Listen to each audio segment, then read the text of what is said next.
বিয়েটা খালি একবার করি, 10 লাখ টাকা দিয়ে একটা অনুষ্ঠানই করুন। বাজেট তো 10 লাখ টাকা থাকবই, গেট মেট, এলাকার গরিব দুঃখী সবাই খাওয়ায় 10 লাখ টাকা আমার লাগবই, এটা লাজে।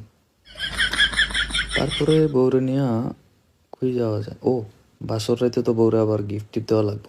iPhone 15 দিব, কত টাকা খরচ হবো, যাক ওইটা পরে হিসাব করা যাইব। হানিমুন করতে যাবো কই? বান্দরবন, সাজেক নাকি না কক্সবাজার যাবো। রাঙামাটি না, রাঙামাটিতে তো হোটেল 5 স্টার হোটেল পাওয়া যায় না। কক্সবাজার যাবো, এখানে 5 স্টার হোটেল আছে। কয় টাকা আছে? কিরে 10 টাকা না রাখলাম? ও, সিঙ্গারা খেলাম না 10 টাকার, তো নাই। ইস, কেউ যদি আমারে 1 কোটি 2 কোটি টাকা দিত, বিকাশ মেকাশে যদি ভুলবশত আইসা পড়তো, লাইফটাই চেঞ্জ হয়ে যেত শালা।